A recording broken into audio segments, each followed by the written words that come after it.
But if you're going to cows, it's an awful lot easier to handle a 16mm rope than it is for the younger ones.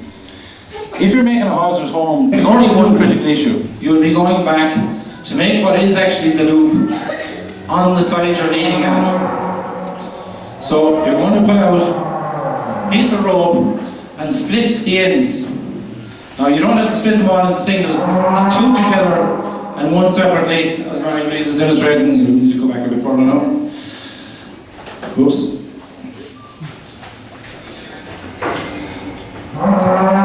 Just another one more. It's easier to leave it long enough starting off with this part and take off a piece after than it is like the hair tied it on. Sorry.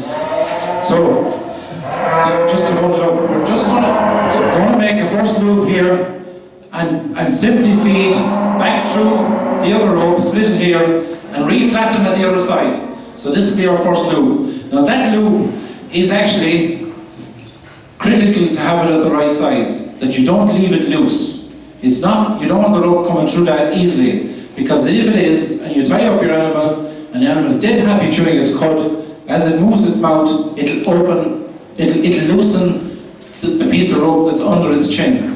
And then it can actually, just by pulling down its head, actually maybe get out of there.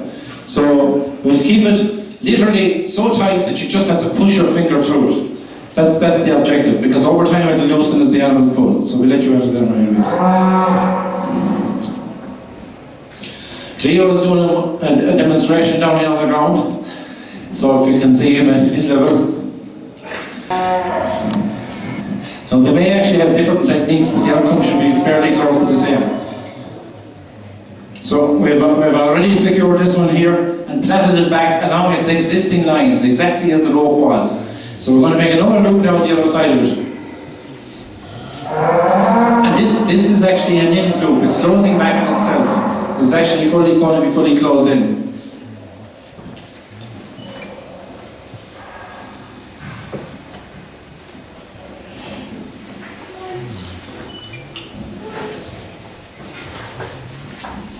You wouldn't get the silence in the church.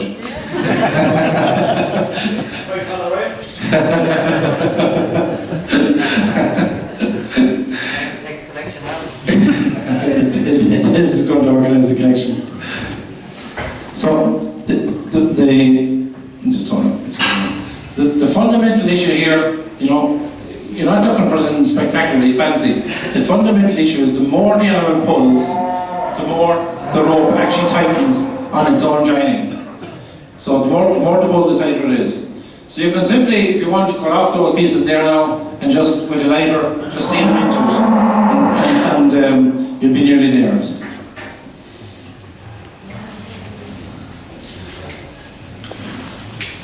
This is a grand job for a wet night and you're sitting at home watching television.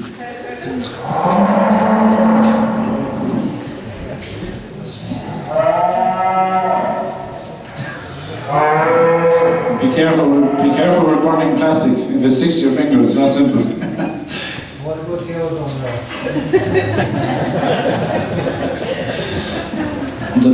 Those calves will emit more methane and probably ozone layer every day than every halter that was ever made in their lifetime. Anyway, we won't get away here with the roof. Okay. Not a little effect.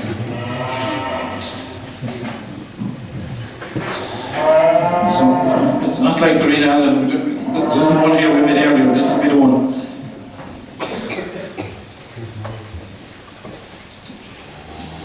So the important thing is just hold up now. This one is the one that's going to be beside the car where you're leading. The nose band is going across the front. So you start by bringing this one down through that one. This one should be on the bottom, if you like. Because when you bring it back, I think Leo took a shortcut out there.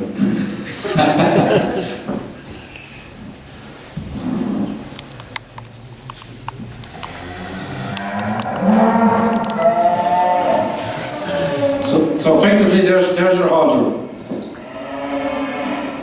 Key point is try it on there, exactly.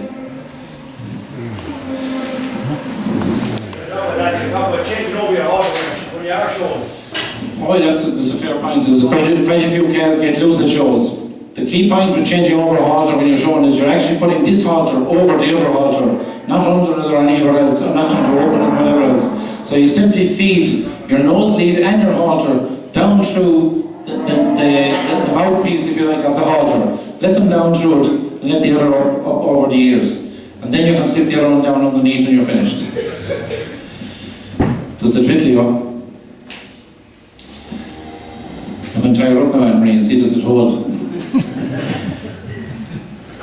Now, the important thing there is that the width of that noseband allows the side one to come down well behind your eye, and it doesn't allow it to slip down too far on your nose.